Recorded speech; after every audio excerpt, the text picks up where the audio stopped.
Welcome to Jayasree's kitchen. இன்னைக்கு நம்ம பார்க்க போகிற ரெசிபி கார்த்திகை வெள்ளை அடை ரெசிபி. கார்த்திகை அன்னைக்கு அடை பண்ணும்போது இந்த வெள்ளை அடையும் யூஸ்வலாக வீட்டில் பண்ணுவாங்க. எப்படி பண்ணுங்கிறத பார்க்கலாம் வாங்க. இதுக்கு 1 கப் பச்சரிசியை ஒரு பவுலில் போட்டுக்கலாம். அதோட 1/4 கப் துவரம் பருப்பு, 1/4 கப் கடலைப்பருப்பு சேர்த்துக்கிறோம். இதெல்லாத்தையும் நல்லா வாஷ் பண்ணிட்டு நம்ம தண்ணியில் ஊற வச்சுக்க போகிறோம். இப்போ இதை வாஷ் பண்ணி எடுத்தாச்சு. இதில் தண்ணி விட்டு நல்லா ஒரு 2லேருந்து 3 மணி நேரத்துக்கு நம்ம ஊற வச்சுக்கலாம். தண்ணி எல்லாத்தையும் ட்ரெயின் பண்ணதுக்கு அப்புறமா ஊறினதுக்கு அப்புறமா தண்ணியெல்லாம் ட்ரெயின் பண்ணிவிட்டு இதை ஒரு மிக்சி ஜாரில் சேர்த்துக்கலாம். இதில் கொஞ்சோண்டு உப்பு சேர்த்து முதல்ல இதை நம்ம அரைச்சிக்க போகிறோம். ரொம்ப ஃபைன் பேஸ்ட்டாக அரைச்சிக்க வேண்டாம். அரைச்சதுக்கு அப்புறமா இதை இதோட ஒரு 1/3 கப் பொடிச்ச வெல்லம் சேர்த்துட்டு இதை நம்ம அரைச்சி எடுத்துக்கலாம். கொஞ்சம் லேசாக கொரகொரப்பாக இருந்தால் அடைக்கி நல்லாவே இருக்கும்.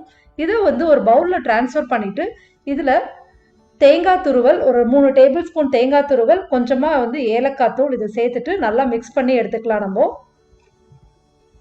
இந்த அடை மாவை புளிக்க வைக்கணும்லாம் அவசியமே இல்லை. அப்படியே நீங்கள் வெள்ளை அடை செய்ய ஆரம்பிச்சிடலாம். இப்போது இதை நல்லா மிக்ஸ் பண்ணியாச்சு. நம்ம இப்போ ஒரு தோசைக்கல்லை நல்லா சூடு பண்ணிக்கலாம். சூடு பண்ணிவிட்டு ஒரு பெரிய கரண்டி ஃபுல்லாக மாவை எடுத்து இந்த கல்லில் விட்டுட்டு இதை நம்ம திக்காக அடை மாதிரி நம்ம பார்த்துக்கலாம். ரொம்ப தின்னாக வேணும்னா நீங்கள் தின்னாவும் செய்யலாம். பட் அடை யூஸ்வலாக கொஞ்சம் திக்காக இருக்குன்றனால கார்த்திகை அடை எப்போவுமே திக்காக தான் பண்ணுவாங்க. இதுக்கு நடுவில் நம்ம தோசை திருப்பியை வச்சு ஒரு ஓட்டை போட்டுக்கலாம். அப்போ தான் நல்லா உள்ளுக்குள்ளே நல்லா வேகும். இப்போ இதை சுற்றி நம்ம நெய் விட்டுக்கலாம். உங்களுக்கு நெய் வேணான்னா எண்ணெய் கூட சேர்த்துக்கலாம், பட்டர் கூட சேர்த்துக்கலாம். ரொம்பவே நல்லாயிருக்கும்.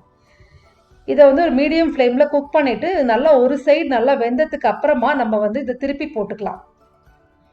இந்த அடையை குக் பண்ணும்போது மீடியம் ஃப்ளேம்லேயே வச்சு குக் பண்ணுங்கள்.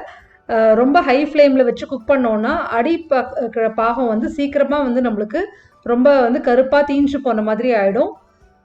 ஸோ இப்போ நல்லா இது பார்த்தீங்கன்னா கோல்டன் ப்ரௌனாக அடியில் நல்லா வெந்திருக்கு நம்மளுக்கு. இப்போ திருப்பி போட்டு கொஞ்சம் நேரம் இது ஒரு 1 மினிட் குக் பண்ணிவிட்டு நல்லா மேலே கொஞ்சம் நெய் கூட நல்லா இன்னும் சேர்த்துக்கலாம். நம்ம நல்லா வாசனையாக இருக்கும் நெய் சேர்த்துக்கிறச்ச. இப்போது இது நல்லா குக்காக எடுத்து 2 பக்கமும் இப்போது இதை எடுத்துட்டு சூடாக பரிமாறிடு. இந்த கார்த்திகை வெள்ளை அடைக்கு நான் 1/3 கப் வெல்லம் சேர்த்துட்டுருந்தேன். உங்களுக்கு வேணும்னா 1/2 கப் கூட சேர்த்துக்கலாம். ஸ்வீட் சரியாகவே இருந்துச்சு. உங்களுக்கு இன்னும் நல்லா ஜாஸ்தியாக தூக்கலாக வேணும்னா நீங்கள் 1/2 கப் வெல்லம் சேர்த்துக்கலாம். ஜெயஸ்ரீஸ் கிச்சனில் இருக்கிற கார்த்திகை தீபம் ரெசிபிஸ் எல்லாத்தையுமே டிஸ்கிரிப்ஷன் பாக்ஸில் லிங்க் கொடுக்குறேன். அதையும் ஞாபகமாக பாருங்கள். தேங்க்யூ ஸோ மச் ஃபார் வாட்சிங் திஸ் வீடியோ.